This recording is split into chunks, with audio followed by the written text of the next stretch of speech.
కమల్ హాసన్ సరిత నటించినటువంటి మరో చరిత్ర సినిమా ఒక ప్రభంజనం. అందులో ఒక లిఫ్ట్ సాంగ్ ఉంది, మీకు తెలుసు కదా. కలిసి ఉంటే కలద సుఖము, కలిసి వచ్చిన అదృష్టము. ఈ పాట ఆ రోజుల్లో సూపర్ డూపర్ హిట్. ఇందులో లిఫ్ట్లో వెళ్తూ ఉంటే ఆ లిఫ్ట్ ఆగిపోతుంది. ఇద్దరే ఉంటారు ఆ లిఫ్ట్లో, వాళ్ళిద్దరూ పాడుకుంటూ ఉంటారు. పైన ఉన్న వాళ్ళకి కిందకి నడిచి వస్తుంటారు, కింద ఉన్న వాళ్ళ పైకి వెళ్తూ ఉంటారు. అందరూ ఈ పాట వింటూ ఉంటారు, ఎంజాయ్ చేస్తూ ఉంటారు. ఈ కాన్సెప్ట్ అండి ఆ రోజుల్లో బ్లాక్ అండ్ వైట్ సినిమాలు వచ్చేటువంటి టైంలో బాలచంద్ర ఇన్నోవేటివ్ దృష్టి, ఇన్నోవేటివ్ థాటు ఆ రోజు సినిమా ఇండస్ట్రీలో నాకు తెలిసి ఇది ప్రప్రథమం. ఎవరు కూడా అసలు లిఫ్ట్ ఒకటి ఉంటుందని ఎవరు కూడా ఊహించలేదు. కానీ ప్రేమలేఖ అనే సినిమాలో కూడా ఉందండి లిఫ్ట్ సన్నివేశం ఒకటి. అది జయసుధ క్లైమాక్స్ సన్నివేశంలో ఉంటుంది. అది కొంచెం డిఫరెంట్గా ఉంటుంది అనుకోండి. రొమాంటిక్లో మాత్రం ఈ లిఫ్ట్ సన్నివేశం ఆ రోజుల్లో హైలైట్. ఈ హిందీ మూవీస్లో అయితే లిఫ్ట్ సన్నివేశాలు చాలా ఉన్నాయి, అప్పటికే వచ్చాయి. మళ్ళీ దీన్ని 1981లో ఏక్ దూజే కేలియే అని తీసినప్పుడు కూడా మళ్ళీ సేమ్ ఇలాగే బ్రహ్మాండమైనటువంటి సూపర్ డూపర్ హిట్ అయింది. ఆ రోజుల్లో నార్త్ ఇండియాలో కూడా ఈ వీళ్ళిద్దరూ కలిసి లిఫ్ట్లో పాడేటువంటి సాంగు ఆ రోజు నార్త్ ఇండియా యువతని ఉర్రూతలోకించేసింది. ఈ విధంగా లిఫ్ట్ అనేది ఒక మంచి సోషల్ ఎలిమెంట్ అయిపోయింది, ఒక కమర్షియల్ ఎలిమెంట్ అయిపోయింది, ఒక చెప్పాలంటే స్టోరీ ఎలిమెంట్ కూడా అయిపోయింది. మీరు చాలా సినిమాలు చూడండి, క్రైమ్ సినిమాలు కానీ హర్రర్ సినిమాలు కానీ, ఎవరైనా మర్డర్ చేసేటప్పుడు వాడు పరిగెత్తుకుంటూ రావటం, లిఫ్ట్లోకి వెళ్ళిపోయిన తర్వాత లిఫ్ట్ మూసుకుపోవటం, లిఫ్ట్లోంచి కిందకి వెళ్ళినప్పుడు మళ్ళీ పైకి వెళ్ళటం, ఇలా తప్పించుకునేటువంటి సన్నివేశాలు మీకు ఇంగ్లీష్లో వచ్చాయి, అలాగే తెలుగులో వచ్చాయి, హిందీలో వచ్చాయి, తమిళలో వచ్చాయి. ఇలాగ లిఫ్ట్ అనేది అనేక రకాలుగా వచ్చాయి. అంతెందుకండి మహేష్ బాబు పోకిరి సినిమాలో కూడా లిఫ్ట్ సన్నివేశం ఎంత ప్రాచుర్యం పొందిందో, ఆ సినిమాలో ఎంత కీలక విజయం సాధించిందో, అది పూరి జగన్నాథ్ ఎంత బాగా వాడుకున్నారో మీకు అందరికీ కూడా తెలుసు. అయితే ఈ లిఫ్ట్ గురించి నేను సినిమాల గురించే చెప్తున్నాను కదా, అసలు ఏంటి లిఫ్ట్ ఈయన చెప్తున్నాను అనుకుంటున్నారా? లిఫ్ట్ నిజంగా కూడా మన నిజ జీవితంలో పెనవేసుకుపోయింది. ఒకప్పుడు లిఫ్ట్ అంటే ముంబైలోనో లేకపోతే తమిళనాడులో మద్రాసులోనో లేకపోతే కలకత్తాలోనో ఇలాంటి చోట్ల మాత్రమే ఈ లిఫ్ట్లు సంస్కృతి అనేది ఉండేదండి, ఎప్పుడు 80sలో. ఇప్పుడు విశాఖపట్నం, హైదరాబాద్ దగ్గర నుంచి మొదలు పెట్టుకుంటే ప్రతి చోట కూడా లిఫ్ట్ అనేది కంపల్సరీ. మీరు హాస్పిటల్కి వెళ్ళండి, లిఫ్ట్ అనేది కంపల్సరీ ఉంటుంది. అపార్ట్మెంట్స్లో కంపల్సరీ లిఫ్ట్ ఉంటుంది. అలాగే మీరు ఒక షాపింగ్ కాంప్లెక్స్లోకి వెళ్తే లిఫ్ట్ కంపల్సరీ ఉంటుంది. అంటే అది ఇది అని లేదండి, ఇలా చెప్పుకుంటూ పోతే ప్రతి చోట కూడా ఈవెన్ G+4, G+5 ఇలా ప్రతి చోట కూడా మీకు లిఫ్ట్ లేనిదే పని జరగనటువంటి రోజులు.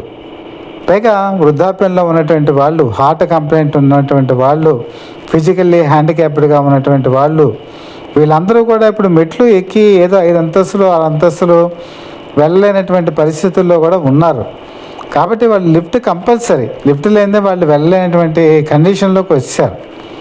మరి ఇలాంటి పరిస్థితుల్లో లిఫ్ట్ వల్ల ఏంటి ప్రమాదం అని అంటే, లిఫ్ట్ మెయింటెనెన్స్ మాత్రం ఖచ్చితంగా చేసుకోవాలి. అది మేనేజ్మెంట్ వాళ్ళు ప్రతిసారి చూసుకోవాల్సిన అంశం ఏంటంటే లిఫ్ట్ మెయింటెనెన్స్ మాత్రం పర్ఫెక్ట్గా ఉండాలి. లిఫ్ట్ మెయింటెనెన్స్ కనుక లేకపోతే ఏమవుతుంది? ఫర్ ఎగ్జాంపుల్ హాస్పిటల్కి వెళ్ళాం, ఒక డయాగ్నోస్టిక్ సెంటర్కి వెళ్ళాం, లేకపోతే ఒక అపార్ట్మెంట్లోనే ఉన్నారు, అపార్ట్మెంట్లోకి ఏదో అర్జెంటుగా వాళ్ళు కిందకి వెళ్ళాలి, మధ్యలో అపార్ట్మెంట్ ఆగిపోయింది. అప్పుడు ఏం చేస్తారు? చాలామంది భయపడేది ఏంటంటే లిఫ్ట్లో ఆక్సిజన్ ఉండదు. ఇది కొంతవరకు నిజమే. కాకపోతే ఏంటంటే లిఫ్ట్లో మనం వెళ్తున్నప్పుడు లిఫ్ట్ మధ్యలో ఆగిపోతే మాత్రం చాలామంది కంగారు పడిపోతారు. కంగారు పడిపోయి గాబరా పడిపోతారు, బీపీ పెరిగిపోతుంది, వాళ్ళకి హార్ట్ ప్రాబ్లం ఉంటే ఇంకా ప్రమాదం. ఆక్సిజన్ అయితే ఉంటుంది, కాకపోతే మీరు గాబరా పడితే ఇంకా మీకు ప్రాబ్లం ఎక్కువ వచ్చేస్తుంది. మీరు చేయవలసిన పని ఏంటంటే గాబరా పడద్దు, ప్రశాంతమైనటువంటి మైండ్తో మీరు ఆలోచించండి. మీరు అపార్ట్మెంట్లో ఉన్నవాళ్ళైతే మీకు కంపల్సరీ ఏం చేస్తారంటే లిఫ్ట్ మెయింటెనెన్స్ ఎవరైతే నిర్వాహకులు ఉంటారో వాళ్ళ నెంబర్స్ మీ దగ్గర పెట్టుకోండి, వాళ్ళకి ఫోన్ చేయండి, పరిస్థితి వివరించండి. సాధ్యమైనంత వరకు మీకు ఓనర్స్ అసోసియేషన్ కానీ జనరల్ సెక్రటరీ కానీ వాళ్ళు ఏదో ఒకటి హెల్ప్ చేస్తారు. లేదు అంటే ఎమర్జెన్సీ బటన్ అని ఒకటి ఉంటుంది. ఎమర్జెన్సీ బటన్లో ఏంటంటే ఈ లిఫ్ట్కి సంబంధించిన నిర్వాహకులు ఎవరైతే ఉంటారో వాళ్ళకి ఈ బటన్ ప్రెస్ చేయగానే వాళ్ళకి సీసీ కెమెరా చూస్తూ ఉంటారు, వాళ్ళకి మెసేజ్ వెళ్ళిపోతుంది, వెంటనే వాళ్ళు రియాక్ట్ అవుతారు. కొంతమంది ఏం చేస్తారంటే కాల్తో తన్నుతారు ఈ లిఫ్ట్ని, గాబరా పడిపోయి ఎలాగైనా ఓపెన్ చేసేద్దామని లిఫ్ట్లో తన్ని దాన్ని ఎలాగైనా ఓపెన్ చేసేద్దామని ప్రయత్నం చేస్తారు. ఒకసారి లిఫ్ట్ ఏం అవుతుందంటే అటు పై ఫ్లోర్కి వెళ్ళదు, ఇది కింద ఫ్లోర్కి వెళ్ళదు, మధ్యలో ఎక్కడ ఆగిపోతుంది. వీళ్ళు ఈ గాబరాల్లో అట్నుంచి అటు దూకేయడానికి ప్రయత్నం చేస్తారు. అది చాలా డేంజరు. ఏదో తెలుగు సినిమాల్లో హీరోలు విలన్స్ అలా దూకినట్టు కనుక మనం దూకినట్టయితే అది సినిమా, ఇది నిజ జీవితం. మన జీవితం నిండు ప్రాణాలు బలయ్యేటువంటి అవకాశాలు ఉంటాయి. కాబట్టి ఎప్పుడు కూడా అలాంటి ప్రయత్నాలు చేయొద్దు. కొంతమంది పైన ఫ్యాన్ పొడబీకేసి అందులోంచి పైకి వెళ్ళిపోయేటువంటి ప్రయత్నాలు చేస్తారు. అది షార్ట్ సర్క్యూట్ అయ్యేటువంటి ప్రమాదాలు ఉంటాయి. కాబట్టి అలాంటివి కూడా మీరు ఎట్టి పరిస్థితుల్లో చేయకండి. మీరు ఖచ్చితంగా లిఫ్ట్ సరైన స్థాయికి వచ్చినప్పుడు బేస్ కరెక్ట్గా ఉందో లేదో చూసుకొని అప్పుడు మాత్రమే మీరు బయటకు అడుగు పెట్టండి.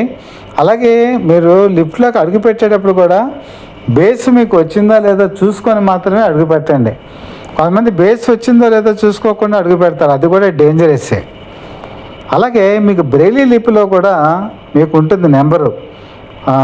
కొంతమంది బ్లైండ్ పర్సన్స్ కూడా ఈ ప్రొవిజన్ అనేది ఉంది. బహుశా మీరు చాలామంది అబ్జర్వ్ చేస్తుంటారు. అలాగే మెయిన్ ఏంటంటే లిఫ్ట్లో మరొక కట్టిసి ఏంటంటే లిఫ్ట్లో ఉన్నవాళ్ళు అలాగే ఉంటారు. బయట కొంతమంది వెయిట్ చేస్తుంటారు, గబుక్కుని దూరిపోతూ ఉంటారు లోపలికి. అసలు లోపల వాళ్ళు బయటికి వచ్చేటువంటి అవకాశం కూడా ఇవ్వరు. కట్టిసి ఏంటంటే బయటకి వాళ్ళు వచ్చేటువంటి అవకాశం ఇచ్చి అప్పుడు మనం వెళ్తే అప్పుడు మనం లిఫ్ట్ బ్యాలెన్స్ మెయింటైన్ చేయడానికి అవకాశం ఉంటుంది. అలాగే కాకుండా కొంతమంది ఏం చేస్తారంటే ఓవర్లోడ్ అయిపోతుంది. ఇప్పుడు ఆ లిఫ్ట్ కెపాసిటీ ఎలా ఉంటుందంటే ఒక 10 మంది ఎక్కే చోట వెళ్ళి 15 మంది ఎక్కుతారు. ఆ ఓవర్లోడ్ కూడా ఒకసారి ఏమవుతుందంటే అది ఆగిపోయేటువంటి ప్రమాదం ఉంటుంది, లేకపోతే ఇబ్బంది పడేటువంటి అవకాశం ఉంటుంది. మెయిన్ ఏంటంటే ఈ లిఫ్ట్కి సంబంధించి మెయిన్ చూసుకోవాల్సిన ఎమర్జెన్సీ బటనే కాకుండా లిఫ్ట్ ఎవరైతే మెయింటెనెన్స్ చేస్తుంటారో వాళ్ళ ఫోన్ నెంబర్స్ కూడా లిఫ్ట్లో వాళ్ళ నెంబర్స్ మెన్షన్ చేయడం చాలా మంచిది. ముఖ్యంగా ఈ హాస్పిటల్కి సంబంధించిన వాళ్ళు, డయాగ్నోస్టిక్ సర్వీస్ అంటే లైఫ్ సేవింగ్ ఎవరైతే ఉన్నారో వాళ్ళు నిరంతరం వాళ్ళ సెక్యూరిటీ గార్డును కూడా ఈ మధ్య పెడుతున్నారు. వాళ్ళు ఏం చేస్తారంటే ఆ సెక్యూరిటీ గార్డే మొత్తం అంతా కూడా చూసుకుంటాడు. ఒకవేళ ఏదైనా ఎమర్జెన్సీ కండిషన్లో ఏదైనా లిఫ్ట్ కనుక ఆగిపోతే తన మొబైల్ ఫోన్తో వాళ్ళకి టచ్లోకి వెళ్ళి అది చేసి పెట్టేటువంటి కొన్ని యాజమాన్యాలు కూడా ఉన్నాయి. కొన్ని చోట ఎవరు ఉండరు, అక్కడ ఈ ప్రాబ్లం అంతా కూడా వస్తుంది. కొన్ని చోట్ల ఫోన్లు కూడా పెడతారండి. ఆ ఫోన్లు పెట్టినప్పుడు కూడా ఎమర్జెన్సీ కాల్ కూడా ఉంటుంది. ఆ ఎమర్జెన్సీ కాల్ను కూడా మనం ఉపయోగించుకోవచ్చు. సాధ్యమైనంత వరకు ఈ ప్రాబ్లం ఎక్కడ వస్తుందంటే నేను చెప్పాను కదా, ఆరోగ్యం బాగాలేని వాళ్ళ మాత్రం అసలు లిఫ్ట్ అసలు పని చేయట్లేదు, ఇంకా 3 to 4 hours పని చేయలేదు అన్నటువంటి పరిస్థితి వచ్చినప్పుడు మాత్రం ఒక 5-6 ఫ్లోర్స్ ఉన్నప్పుడు వాళ్ళ పాపం మెట్లు దిగలేరు. వీల్ చైర్లో దింపుదామా అంటే మెట్ల మీద నుంచి దింపడం చాలా కష్టం. ఎందుకంటే పైనుంచి లిఫ్ట్ మెట్ల మీద నుంచి పైకి లిఫ్ట్ చేయాలన్నా వీల్ చైర్ కష్టం. అలాగే మెట్ల మీద నుంచి కిందకి వీల్ చైర్ తీసుకురావాలన్నా అది కష్టం. కాబట్టి ఎప్పుడు కూడా స్ట్రక్చర్ అనేది పెట్టుకోవాలి. హాస్పిటల్స్లో అయితే స్ట్రక్చర్స్ ఉంటాయి. కాకపోతే కొన్ని చిన్న హాస్పిటల్స్ కానీ డయాగ్నోస్టిక్ సెంటర్స్ కానీ వీల్ చైర్స్ పెడుతున్నారు. వాళ్ళకి ఖచ్చితంగా పెద్ద ఖర్చేమి కూడా కాదు కాబట్టి పేషెంట్ గురించి స్ట్రక్చర్స్ పెట్టాలి. ఆ స్ట్రక్చర్స్ని వాళ్ళు క్యారీ చేయడానికి కనీసం 3 పర్సన్స్ కావాలి. సో అలాంటి వాళ్ళని కూడా వాళ్ళు అరేంజ్ చేసుకోవాలి. అంటే ఎమర్జెన్సీ కండిషన్స్లో వాళ్ళు లిఫ్ట్లు కనుక పనిచేయకపోతే కనీసం వాళ్ళని కింద వరకు తీసుకెళ్ళాలంటే స్ట్రక్చర్స్ ఉపయోగపడాలి. అలాగే కింద ఉన్న వాళ్ళని పైకి తీసుకురావాలి అంటే కూడా ఈ స్ట్రెచెస్ని ఉపయోగించాలి, పెద్ద కాస్ట్ కూడా అవ్వదు. కాబట్టి ఈ యాజమాన్యాలు కూడా ఈ విషయం మీద గుర్తుపెట్టుకొని వాటిని ప్రొవైడ్ కనుక చేసుకుంటే కస్టమర్స్ అంటే పేషెంట్స్ ఇబ్బంది పడరు.